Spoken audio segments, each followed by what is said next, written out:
毁坏律义。如果进入了共同城后，毁坏发心及律义，那么只能转身到恶趣，而无其他去处，不能从无暇之处解脱。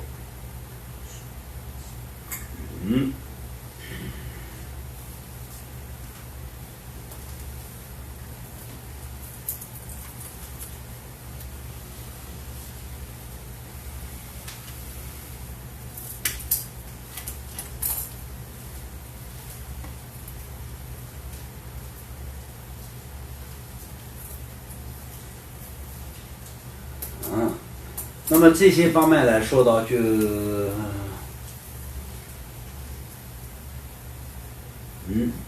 那这些方面也是一个，如果是进入了共同城后毁坏发心律义发心及律义，那么只能转神到恶趣，而无有其他去处。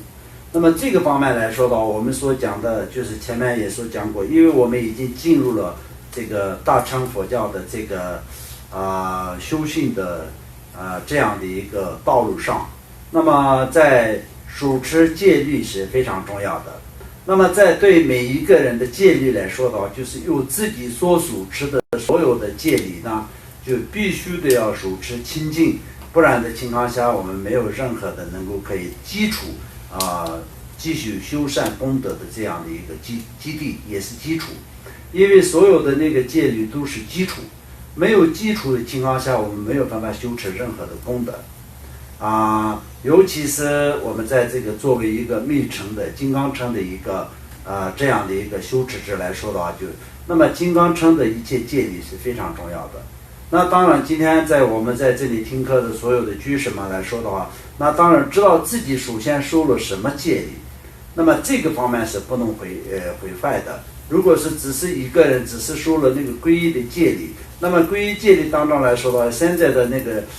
实践上也是非常流行的，这个皈依的时候也是不是属所有的皈依戒只是简单的就是五戒当中只是属一个不杀生的戒等等的这种，或者是在皈依的时候就是有三跪怎么说呢什么三跪九叩九叩这样的一个修持的这些戒律都是要修持要清净。而且最主要呢，现在我们在这个佛教的这个圈子里面，学佛的圈子里面会说发生的这些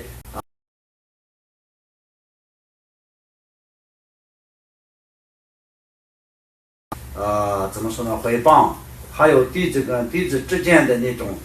怎么说呢嘲讽金刚大有的这些问题，这些是非常重要的。我们主要修持的这个，那如果是一个比丘，这要守一个比丘的戒律；那么如果是一个有密宗的修持密宗的戒律的一个这样的一个瑜伽师，他就是要守密宗的这个戒律。那么修持一个菩萨戒的一个人呢，他就是必须得要修持菩萨的戒律那么修持小乘的别解脱戒的一个人来说呢，那就必须得要就是修持清净别解脱戒，有这种各种各样的这种戒词呢不同，所以看每一个人自己目前所手持的这个戒律呢，就是哪些，那么这个已经是发了一个誓愿，然后修持这个戒律，那就是这个是必须得要修持的。相当我们从实践法的角度来说，就相当就是国与国之间也好，人与人之间也好，就是约定了签约了一样的道理。那么签约了，那违约的话，那肯定是不好。那就是这个从佛法的角度来说呢，就它不光是一个违约那么一样的一点点的那么的严重，它是更严重的。所以呢，就有这些的话，只能是取入恶道没有办法再从这个暇满没有在暇满，所以就是在无暇满当中没办法脱离也是没有圆满没有这个怎么说呢具足暇满人生。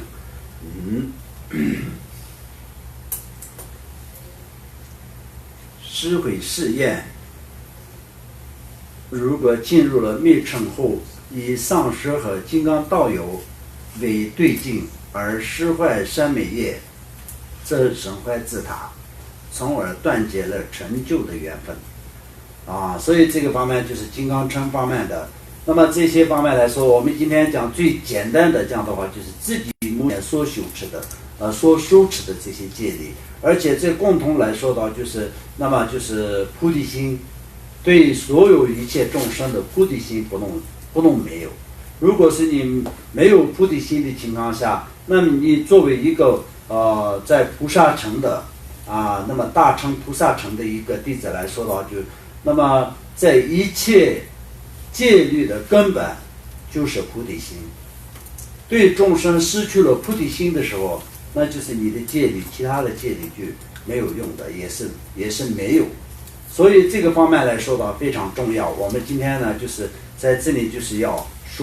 了解所要知道的部分是这样。那我们刚刚前面讲的，那么已经接触过灌顶，已经接触过苦传以这种的上师都是你的上师。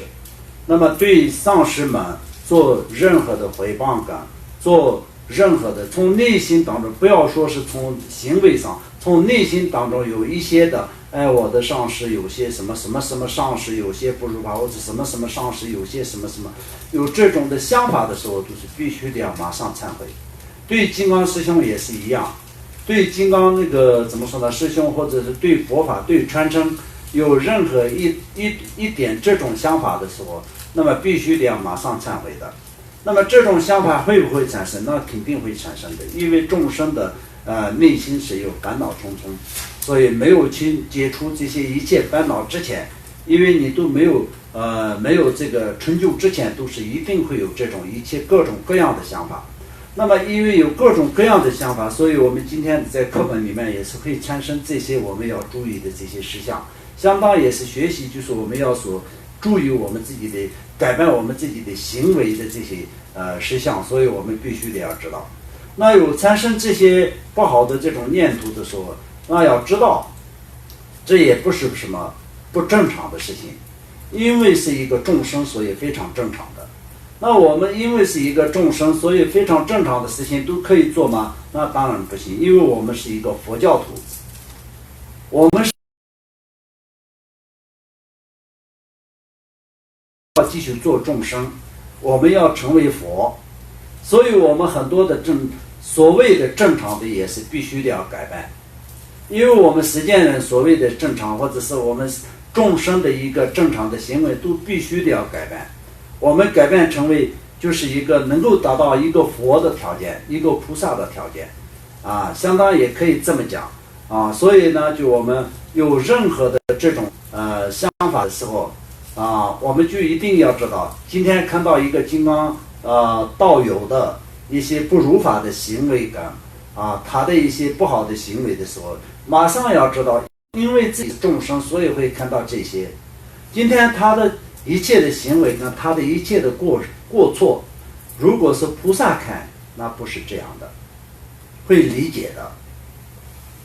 但是我是众生，所以我看的时候就心里就很难受，所以我有各种各样的行为。所以我要改变是从哪里改变？从我们自己的内心当中改变。要知道自己的过去的因缘跟福报福报很薄业力很深，所以看到的都是不清净的不好的。所以改变是要去从他人的行为上改变，还是从自己的思想上改变？那就是要自己的思想改变。这是我们佛门弟子就应该要做的事情，一定要知道的一件事情，不是讲道理给他人听也不用去管他的行为，你要去改变他是完全不可以的。那改变自己是可以的，所以就这个改变自己，他人帮你改变你自己的行为跟你自己的人格是完完全全是没有办法的，但是自己去改变自己的人格也好，自己的行为是可以的。所以我们就从这样的角度去看，那么这样的情况下，我们就破坏戒律的纪律也是非常低的那而且呢，就是在破坏戒律也好，造也好，各个方面都是经常都会有的，所以经常都要忏悔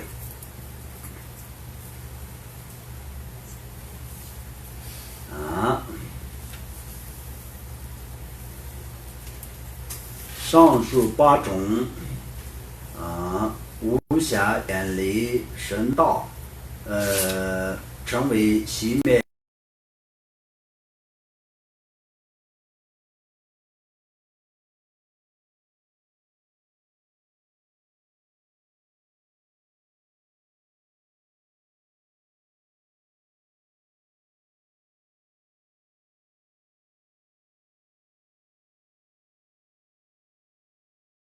8种都不具有的情况下，那我们就严厉了圣道殊胜的道路，然后就成为熄灭了解脱的灯，是没有办法解脱。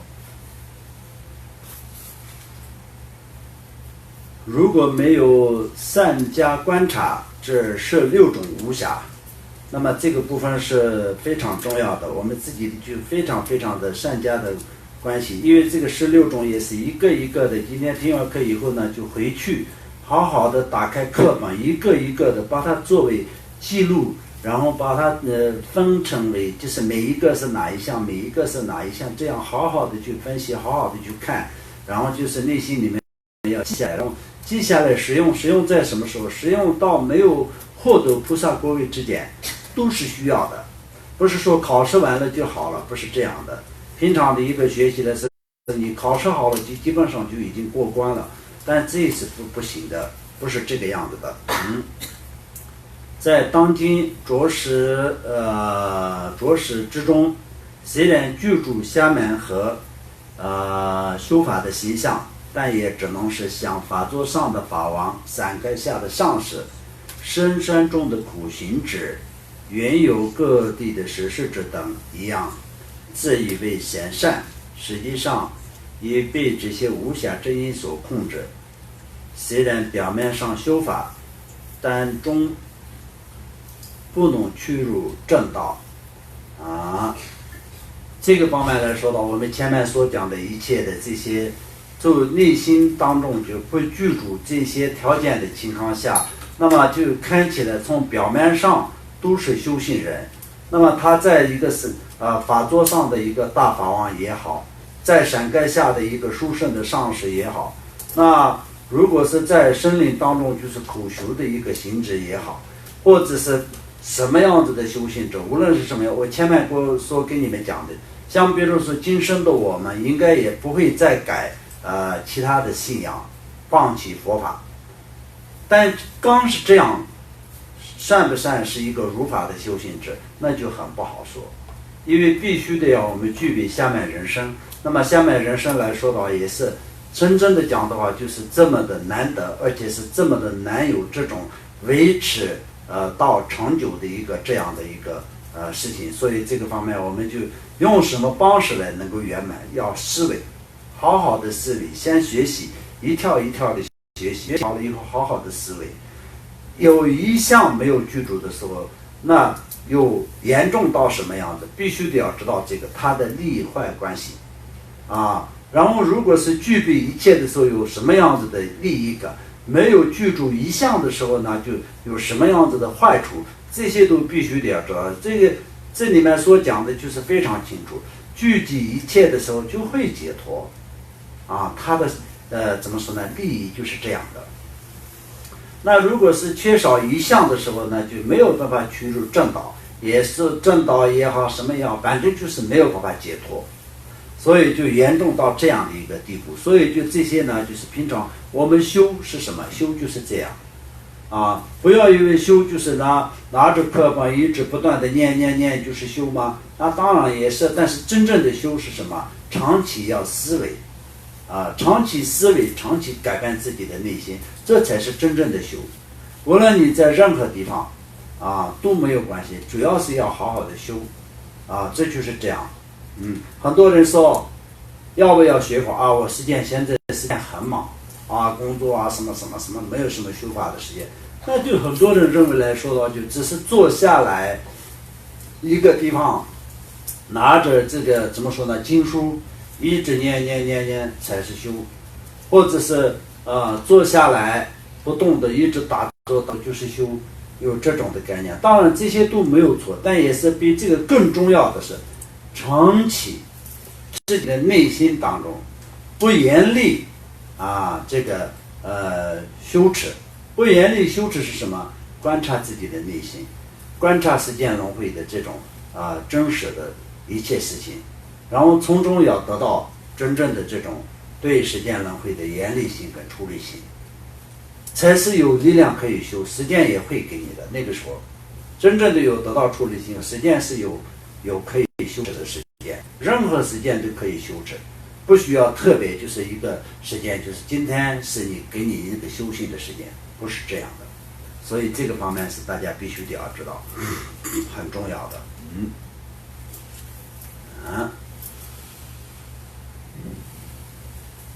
因此不应过早草率的进入修法的影响，而应该首先善察观察自相续是否具足这34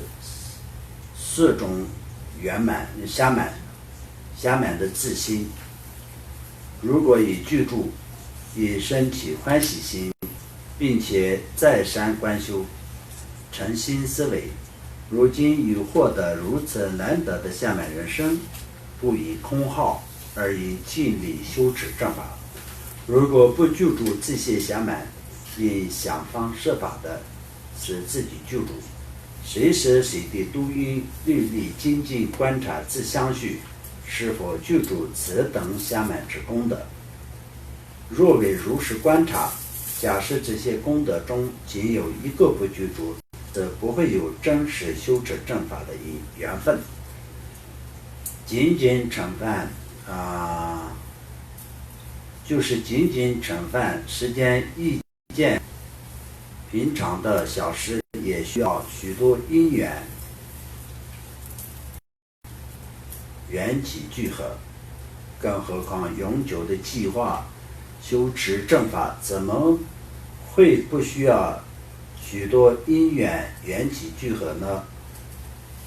例如一个人在途中烧茶，也需要具备烧茶的茶具、水、火等许多因缘，其中单单生活也是一样，需具足火水、火石、火人等许多因缘。如果其中仅火龙不具备，其他一切都具足，也无济于事，只好从根本上放弃烧茶生活，放弃生活。同理，假如这些下面的功德中仅有一个不具足，那么根本不会有真正修持正法的缘分。好，那我们前面讲的都是这样，这个里面所讲的都是下面人生的珍贵性格。下面人生是需要什么的条件，大家都知道。但是现在这2天所讲的全部都是怎么样的去维持下面人生，维护下面人生，就这些的道理。没有维护好的话，就随时随地都是会变成没有下面人生的这个不圆满的人生。所以不圆满的人生过程，相当就是我们内心里面放不下一切这个世间法，或者是一直有嗔恨心的方式。那这个嗔恨心一产生的时候，我们就把这个对嗔恨心不要去怎么说呢看，或者是没有去观那么我们就一直就是嗔恨的过程当中修的情况下，也是不会是如法的那么当嗔恨心出现的时候呢，我们把那个嗔恨的对境，把它转成为那个怎么说呢，慈悲的对境，以这样来修持的话，那就是在可以利用嗔恨心来可以修持，所以就是不会影响的那么就是如果是这种都嗔恨是继续嗔恨那很生气的过程当中，比如说就一个人一直吵架或者很生气就是想办法，就是必须得要这个怎么说呢，针对他要做一些对他不好的事情。这种想法的时候，到了每天功课的时间，先停下来做完功课，然后继续想，那种的话就没有用继续想嗔恨，这种是没有用。所以就是我们就好不容易有到了功课的时候，我们把这个嗔恨的对境呢，就是变成了本来是很不喜欢的一个对象嘛，因为嗔恨，但是把它转成为一个需要慈悲的一个众生，因为他也是你的母亲。你这样去想，这一次他对你有多么的不好，你不要以为说，哎呀，我今生也没有对不起他，他为什么这样？这个是完全是错误。必须得想，在这个怎么说呢？累生累世当中，我肯定有对不起他的时候，所以这个的因果今天就产生了。还好，因为这样的原因，这次从我这边失去的并不是很多，只有一点点，所以就是很欢喜的结束，就圆满了。这就是一个修行。如果没有做到的情况，你只是看到这个短暂的这个我们就是今生的这些事情里面，这个过程当中，你就说，哎呀，我也今生没有对不起他，那为什么他这么对不起我？我必须得要讲个道理，就是要去告到他怎么说呢？告到那个法庭里面，或者是去跟他讲道理这些，那这些。修仙人呢，就是要有一个非实践人的一个行为。修仙人的实践人的行为都一模一样的时候，那就不是修行人。他也许可能实践法方面做得好，但是修行方面就并没有做好，没有办法做好的。因为修行跟实践是一个脱离的。巴智仁波切也有讲，修行跟实践并在一起，就是水跟火一起的。你这水里面烧出一个火是不可能的事情，然后呢，就是火再燃的时候，就是倒了水，它会熄灭，不会继续就是更好嘛？没有这样，它那个就是那个怎么说呢？那个怎么说呢？对峙的。所以时间这个就是这样的道理。那如果是说有的人就是觉得是那就实践跟这个修行这两个都是火跟水的道理的话，那修行人是不是全部所有的一个修行人，只要是他作为一个修行人放下一切实践的生活，那也不是。你可以这样认为，但是这个认为是有点错误。所有的修行人修行是有一种过程，但是我们修行的过程呢，就是必须得要一天比一天要好。时间的方面来说呢，就是必须得要放下感，也可以不放下的，就是相当就这种基本的生活是可以不放下，但是有自我跟他人的这种很多的这种利益方面的这个争夺感，还有这些不太带来幸福的这些东西，都是必须得要放下的。争夺感、自我这些执着就是要放下的。但是你基本的生活是根据自己的一个修行人的一个状态，比如说在家的一个修行人，出家的一个修行人，或者是在这个怎么说呢？大城市里面的一个修行人，跟一个寺庙里面的修行人，或者是住在山上的一个修行人，每一个人的这个环境的条件不一样。修行是当然都是一样的要修行，但是可以修持的环境不一样。所以能修持的这个程度也当然不一样，但是无论是任何一个程度，但是从内心当中断除这些的烦恼，往这个方面努力是都需要的。没有这样的情况下，那独自一个人住在一个清净处在长达一生当中修持贪嗔痴都没有放弃的情况下，对自我的执着没有放弃的情况下，冤家跟这个怎么说呢？亲家的这种怎么说呢？冤情的关系都没有放下的情况下，那么在修的时间再长，也是今天在这里面所讲的一个所讲的道理一样，变成修行的影像，并不会变成真正的修持佛法的能够可以解脱的道路上。不会变成真正的得到解脱的这种修持。所以我们不能因为说哎呀这样的话修持是很难就是必须得要具备这么多的条件才可以修持。如果是在一项没有具足的话，都是变成真的没有什么用的，那我怎么办？这种想法也是不能有的，因为就是在各种人的这个各种的自己的程度不一样，缘分不一样。但是必须得我们往好的方面去学习，提高自己的精进心，提高自己的这种亲近心，提高自己的信心，提高自己对时间轮回的处理心，一天比一天要更好，所以就必须得要往这样的方面去发展，并不是说我今天完全根本就没有居住这些条件，是不是我就不要修比较好？那这个是完全错误的想法，这是不对的想法。如果今天你看到一个其他的师兄，他没有甚至一个上师，他没有这些条件，他没有居住这些的因缘，所以那他不是什么修行人，那你这样想到那就更不对的。因为修持的过程是有很多的变化，变化是必须得要越来越变才可以，变化都是变成越来越不好的，那就没有什么希望。如果今天我们没有具备这些条件的情况下，那就完全从根本上放弃修持的话，那就只能会变成越来越不好。那你本身是有机会可以修持佛法的，但是你没有去争取，所以你现在就最后你就变成没有机会的，最后你变成真正的不是佛门弟子。所以我们既然就有一个因缘跟机会，那要去珍惜。所以我们就是六度波罗蜜当中讲的，就相当就是从那个布施开始到智慧之间，就是有精进、忍辱、禅定布施、持戒这些都是非常重要的，最后才是智慧。有前面的布施、持戒怎么说呢？精进、忍辱禅定，这五项都圆满，才最后是什么？目的是什么？达到智慧，要圆满。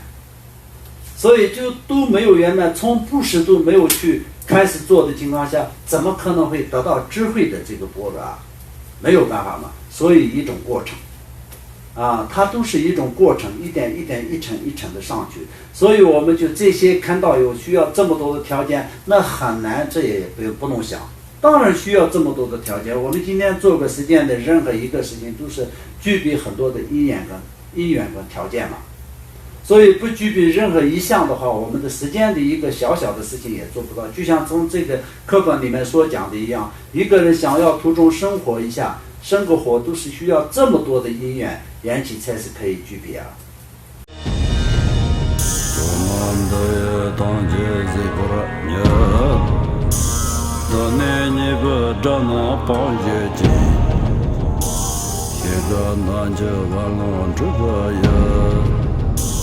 自尊做人着光着我